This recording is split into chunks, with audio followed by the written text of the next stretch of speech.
Federico Valverde hamda Tchouaméni Real Madridni so'nggi mashg'uloti paytida urushib ketishdi.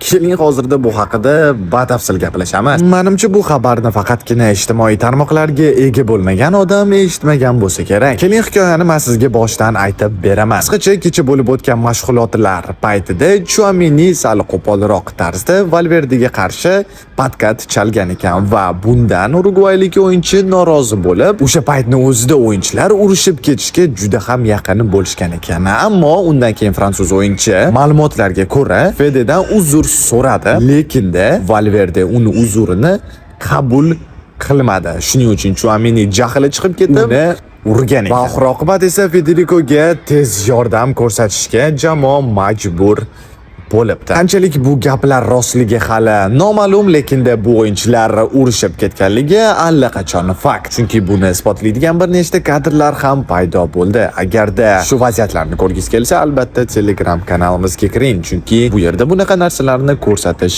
mumkin emas. Kim aybdor bo'lganiga qaramasdan jamoa ikkala o'yinchini keyingi o'yindan chetlatmoqchi. Bu degani esa Barselonaga qarshi o'yinda bizga ikkita muhim o'yinchilarimizsiz qolib ketamiz. Xo'sh, siz bu haqida qanaqa fikrdasiz? Albatta izohlarda yozib keting.